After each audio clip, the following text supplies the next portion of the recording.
Aujourd'hui, 24 décembre 2024, bonjour à toutes et à tous et bienvenue aux 13h. Voici le sommaire.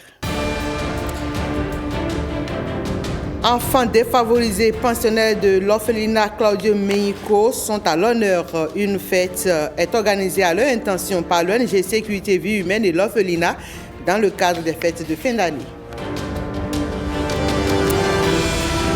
Quelles sont les avancées majeures qui ont marqué l'année 2024 dans le secteur de la santé? Entre déploiement de relais communautaires, renforcement des équipements et construction d'infrastructures modernes, le point est à suivre dans le dossier du jour. La cité des Kobourou dispose désormais d'un nouveau terrain de basketball. L'association Enfants du Bénin Debout, en partenariat avec la mairie de Parakou, soutenue par l'ambassade de France près le Bénin et le ministère des Sports, ont inauguré l'infrastructure.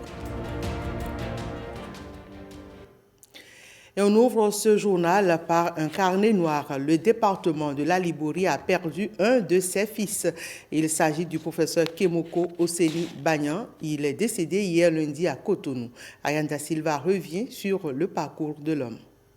Professeur titulaire de chirurgie générale, Kemoko Oseni Bagnan a occupé les fonctions de ministre de l'Enseignement supérieur et de la recherche scientifique et de recteur de l'Université nationale du Bénin. Le docteur chirurgien a aussi été le chef service de la clinique universitaire de chirurgie viscérale du CNHU HKM de Cotonou. Membre émérite du CAMES, il a été l'un des principaux acteurs de la création de l'Université de Parakou. Fils de Kandi et de Banikoara, Kemoko Oseni Bagnan a pendant longtemps contribué à la formation et à la promotion des cadres du département de la Liborie et du Bénin. Il est décédé à l'âge de 70 ans. Repos à l'âme de l'illustre disparu. On profite de ce carnet noir pour vivre la cérémonie d'hommage à Sa Majesté Adefou Iloutou, roi de Banté. Les festivités ont eu lieu samedi dernier dans la ville de Banté et ont connu la présence de nombreuses personnalités, dont la vice-présidente de la République. Les temps forts de cette journée, c'est dans ce reportage signé Général Afouda Moussi Agbouka. Pour ce qu'il a été pour nous. Forte mobilisation des filles et fils de Banté ici à la paroisse Saint-Joseph de la commune. Cette célébration eucharistique marque la toute première étape des manifestations liées aux obsèques du 10e roi de Banté, Sa Majesté Laourou Adefou Iloutou. Je sais ce que le roi a fait dans son règne. À cette messe, la présence remarquée de la vice-présidente de la République, venue soutenir toute la population de Banté et surtout exprimer sa compassion à la famille royale Laourou. Nous avons perdu un grand homme. Nous avons perdu à Banté un artisan de la paix, un ambassadeur de la paix. J'ai connu le roi au cours de mes activités de sensibilisation pour la paix au niveau de notre pays.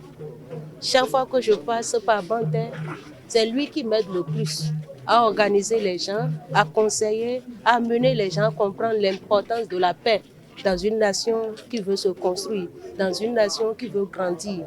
On ne peut rien faire de beau, de grand sans la paix. Il l'a compris, il m'a toujours accompagné.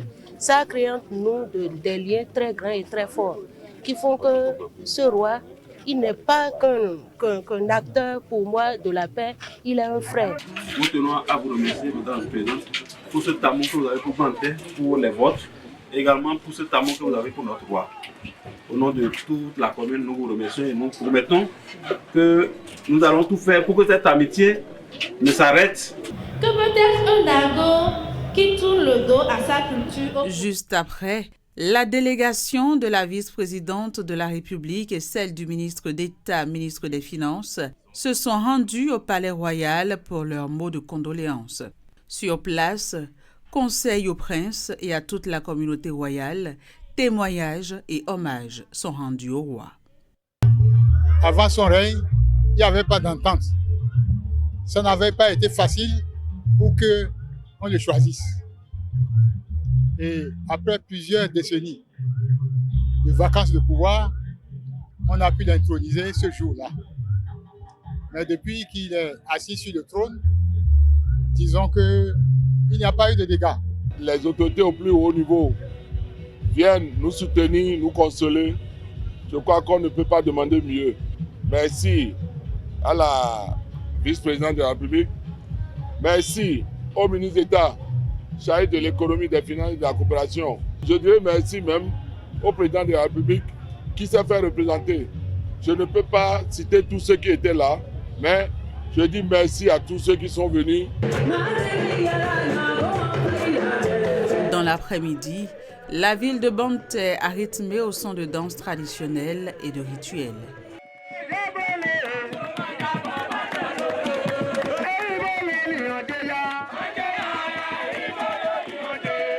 Le roi Adefou Iloutou a régné pendant 23 ans.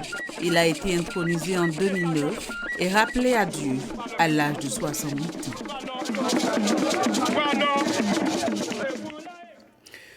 Les membres de la conférence administrative départementale et du conseil départemental de concertation et de coordination des collines ont tenu leur rencontre annuelle au titre de l'année en cours. Au cœur des échanges, les plans de développement communaux, 4e génération des 6 communes du département et le plan de travail annuel des services déconcentrés. Reportage.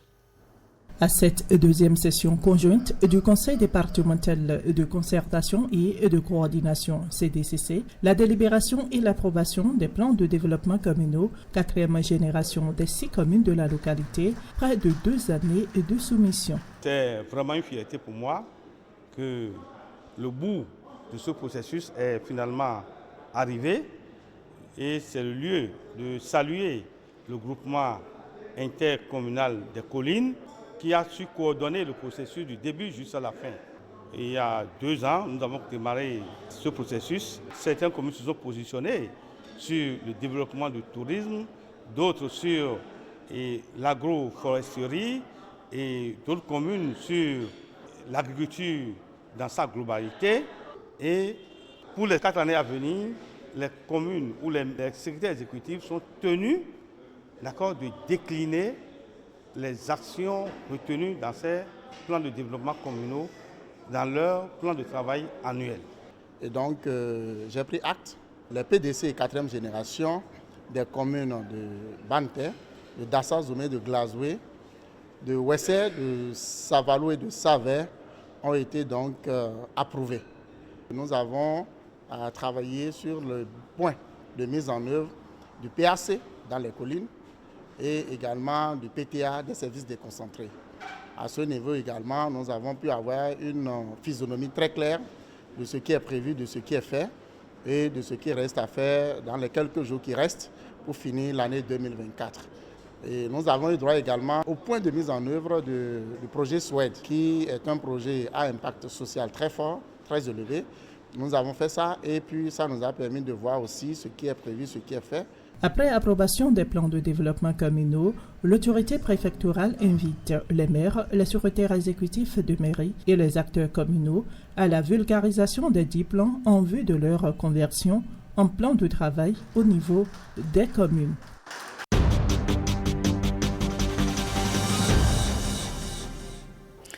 Un accès équitable à des soins de qualité pour tous, c'est la priorité du gouvernement. Entre déploiement de relais communautaires, renforcement des équipements et construction d'infrastructures modernes, le secteur de la santé connaît une véritable transformation. Découvrons ensemble les avancées majeures qui ont marqué cette année 2024 dans le dossier du jour, une présentation de Christelle Tongoudou.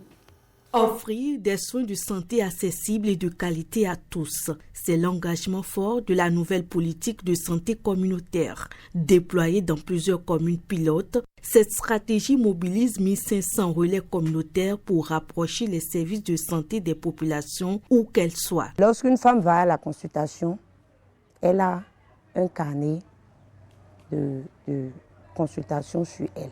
Je me sers de ces carnets-là pour voir effectivement elle a été. Et j'essaie de voir en même temps le rendez-vous prochain pour que, si elle oublie, je puisse la rappeler.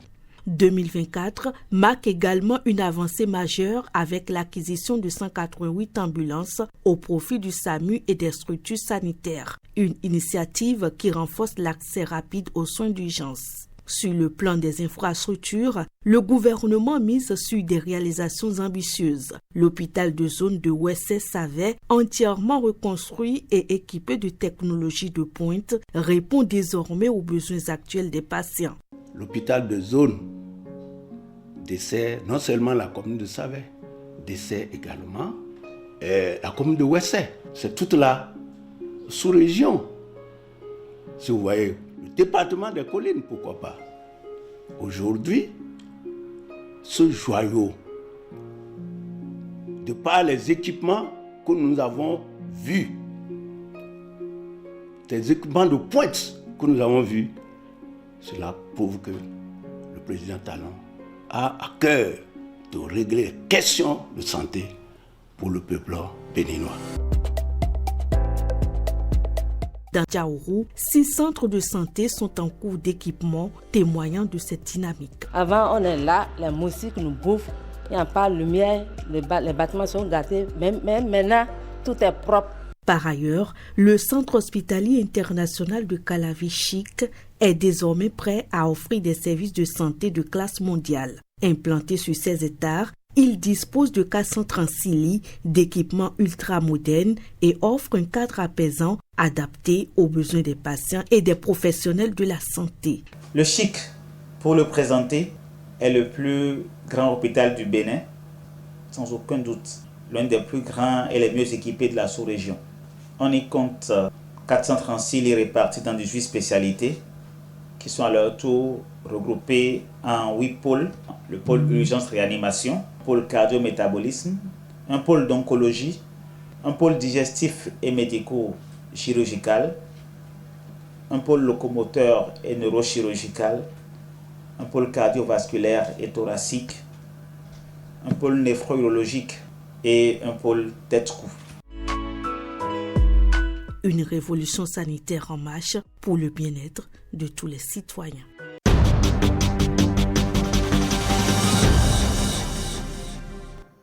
Et on parle toujours santé avec les populations de Porto Novo qui ont été sensibilisées le week-end dernier sur les maladies de la prostate. C'était à la faveur d'une campagne de sensibilisation organisée par l'établissement de tradithérapie appelée Plus jamais la maladie de la prostate. Les causes des maladies affectant cet organe et la prévention ont été expliquées aux participants.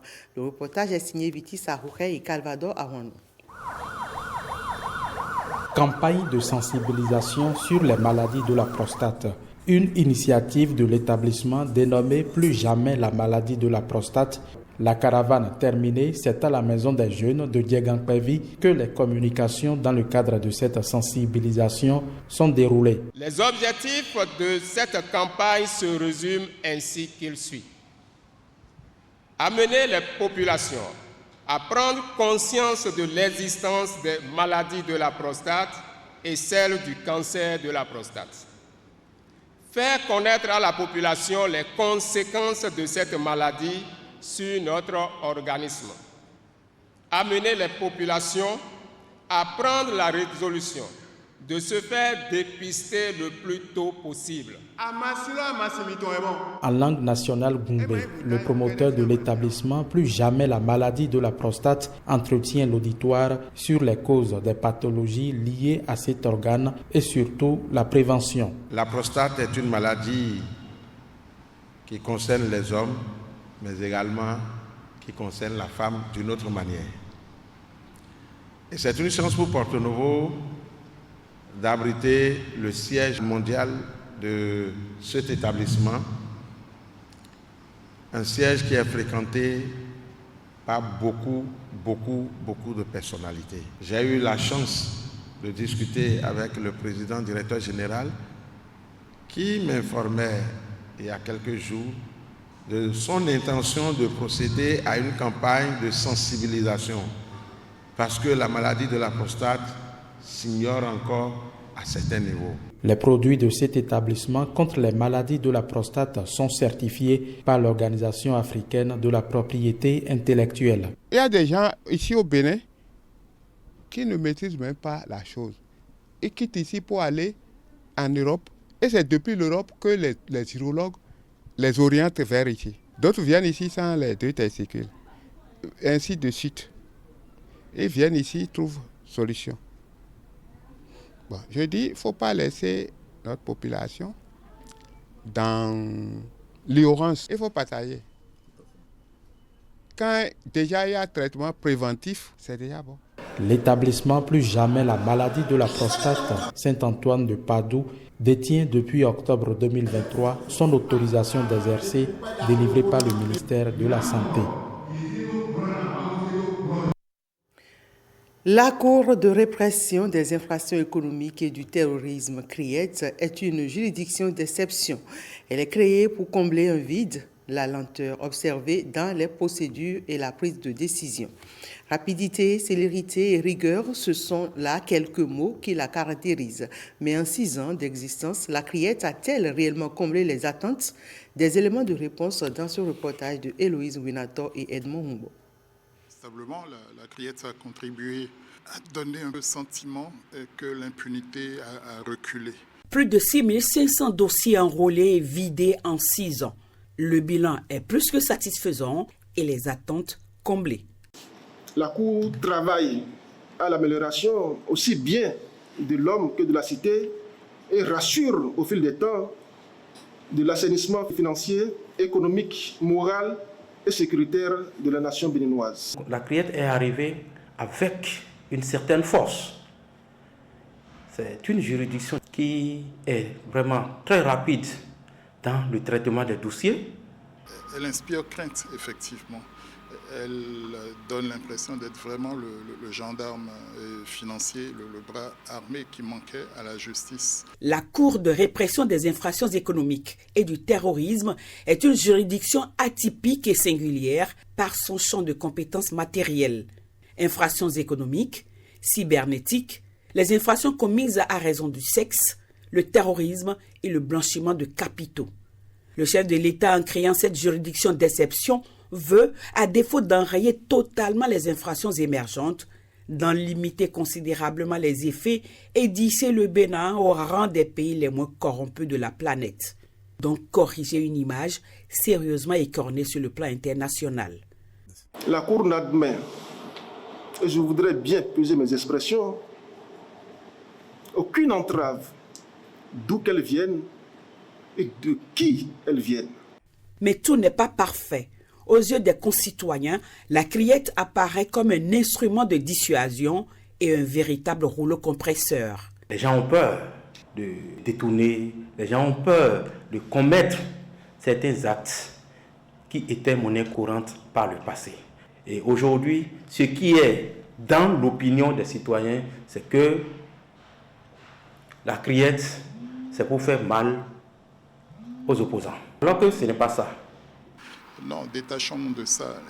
Une cour qui serait créée pour réprimer à la baguette, je ne crois pas, je n'ose le croire. Et il serait absolument imprudent et indécent de voir les choses comme ça. Nous sommes a priori dans un système stabilisé et avec une constitution et des institutions qui, pour l'essentiel, sont conformes à ce qui est écrit, ce qui est prévu. Mais une fois encore, la qualité des hommes, leur conscience, et leur éthique en situation est forcément déterminante pour emporter la conviction que ce sont des institutions impartiales et surtout efficaces pour la mission qui est la leur. La création de cette juridiction pénale spéciale marque la fin de l'impunité. Peu à peu, le Bénin retrouve l'image d'un pays en croisade contre la corruption et les infractions connexes. C'est la période des fêtes de fin d'année et bonne nouvelle pour certains enfants défavorisés. Ils pourront jouir pleinement de ces fêtes. Et c'est à l'actif de la société Job pour tous, service, qui a entrepris de faire des dons en faveur de ces êtres vulnérables. Ils se sont rendus pour la circonstance à l'orphelinat Claudio Mieko et à l'ONG Sécurité Vie Humaine. Jennifer Sativi pour le reportage. Des vivres, des produits d'entretien et une somme d'argent pour célébrer les fêtes en beauté. C'est l'offre de la société Job Service pour tous à l'endroit de ces enfants défavorisés en prélude aux fêtes de fin d'année. Vous avez choisi de venir nous rendre visite en cette fête de la solennité de la nativité. Cela montre combien votre degré d'engagement vis-à-vis des enfants vous est important.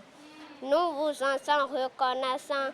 Que le Seigneur vous bénisse et fasse réussir pour tous vos projets. Merci à toutes ces personnes qui ont contribué à la réussite de cet événement. Nous profitons pour vous demander, nous les enfants, d'être partenaires à vie. Ce geste de générosité envers ces jeunes pensionnaires se veut être un élan de solidarité et de soutien pour ces enfants bien souvent laissés pour compte. La société Job pour tout service SAL a toujours cru à la puissance du travail et à la solidarité pour transformer la vie des individus. Aujourd'hui, en apportant notre humble contribution, nous espérons non seulement améliorer le quotidien des enfants, mais aussi s'aimer des graines d'espoir qui un jour donneront naissance à des grands projets pour eux. De belles fêtes en perspective donc pour ces enfants qui pour l'occasion témoignent leur satisfaction par des chants et danses.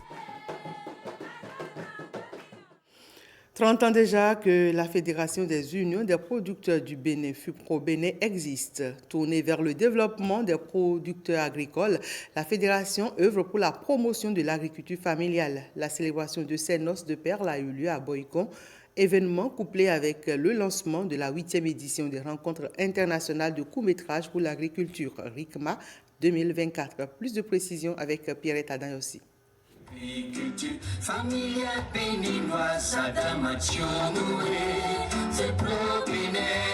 C'est la fête à FUPRO Bénin. L'atmosphère est empreinte de convivialité. Coupure symbolique du gâteau. Et voilà qui marque les 30 années d'existence de FUPRO Bénin au service de l'agriculture familiale. 3 décennies d'engagement, de solidarité pour le développement agricole. 30 ans d'histoire écrite par des mains laborieuses. 30 ans de semences plantées avec espoir. 30 ans de moissons récoltées avec fierté.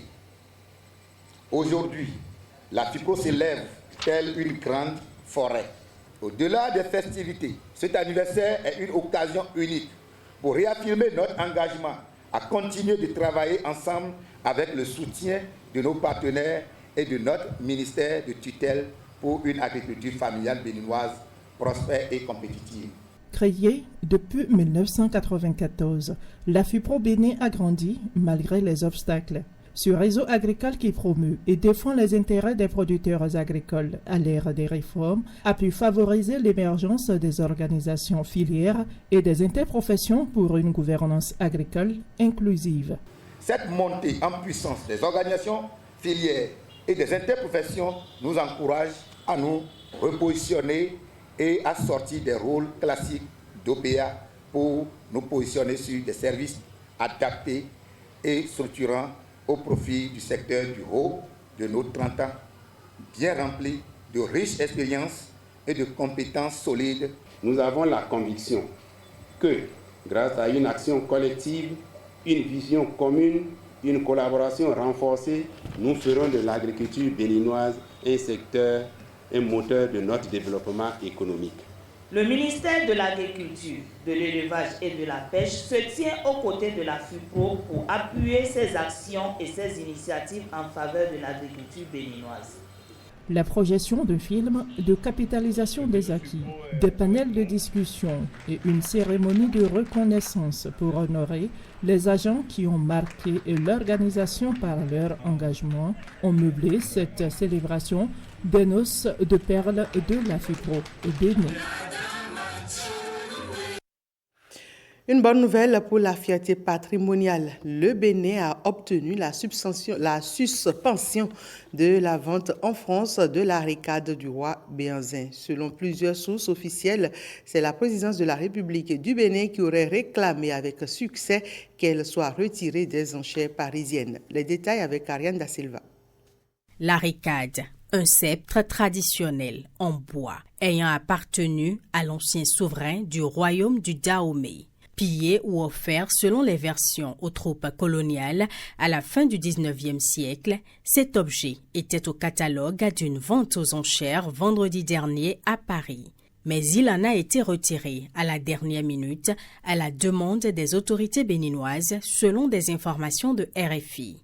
Pour Marie-Cécile Zinsou, présidente de la Fondation Zinsou, la ricade en question n'a pas été offerte aux troupes coloniales, mais plutôt pillée, et elle devrait être restituée au Bénin au même titre que la vingtaine d'œuvres rendues par la France en 2021. Juste avant la vente, le chargé de mission de la présidence de la République du Bénin aurait contacté le service des musées de France pour obtenir un soutien urgent. Suite à cet appel, la maison de vente a été informée par le ministère français de la Culture pour retirer la ricade de la vente. Le Bénin pourrait donc décider de se porter acquéreur ou de négocier avec Paris un mécanisme de restitution.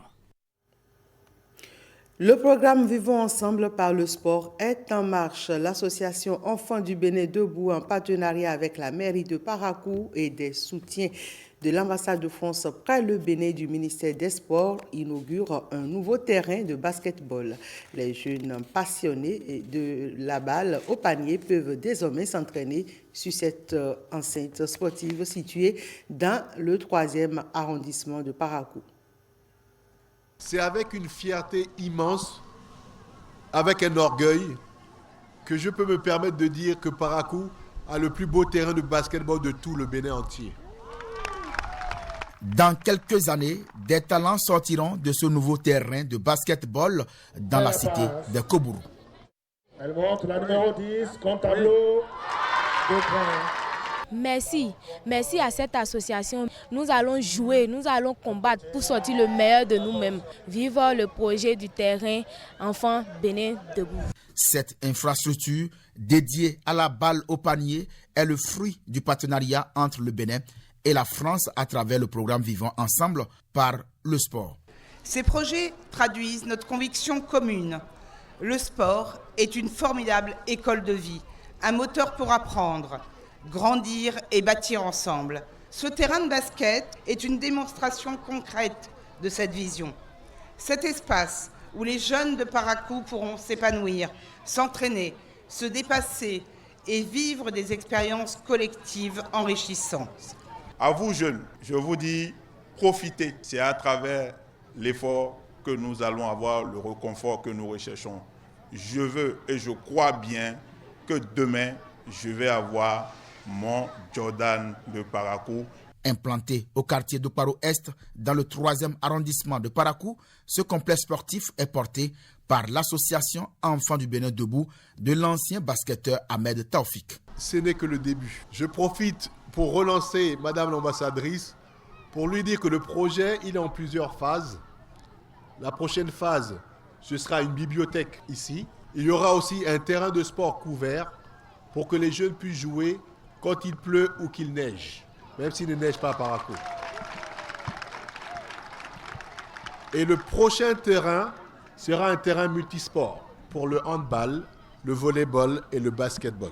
Des matchs d'exhibition des classes sportives des collèges et lycées de Parakou ainsi que celui des personnes handicapées ont permis de célébrer le vivre ensemble à travers le sport.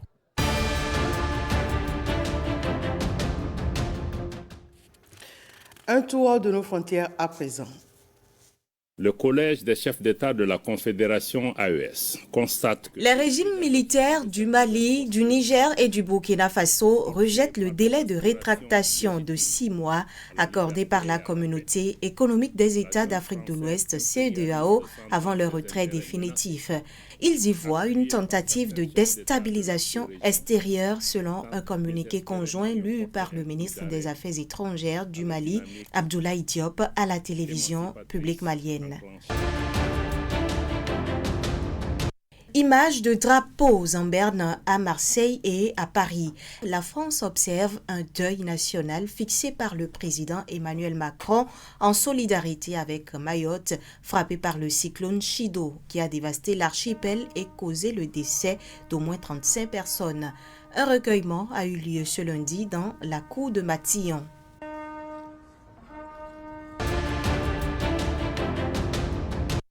La Chine est disposée à poursuivre la coopération autour du cargo chinois suspecté d'être impliqué dans le sabotage de câbles en mer Baltique. 2 câbles de communication ont été coupés les 17 et 18 novembre dans les eaux territoriales suédoises de la mer Baltique et les soupçons se sont rapidement portés sur un navire battant pavillon chinois, le Yipeng 3. Je cite, « La Chine est prête à maintenir la communication et la coopération avec les pays concernés pour avancer dans le traitement de cet incident », fin de citation, a affirmé le porte-parole du ministère chinois des Affaires étrangères, Mao Ning. Le président panaméen rejette les menaces du président élu américain Donald Trump de reprendre le contrôle du canal de Panama. Citation, « Le canal n'est contrôlé directement ou indirectement ni par la Chine, ni par la communauté européenne, ni par les États-Unis, ni toute autre puissance. En tant que Panaméen, je rejette fermement toute expression qui déforme cette réalité. » Fin de citation, a déclaré le président panaméen dans une vidéo publiée sur la plateforme du réseau social X sans mentionner explicitement Donald Trump. Voilà, c'est tout pour ce 13h. Merci mesdames, messieurs de l'avoir suivi.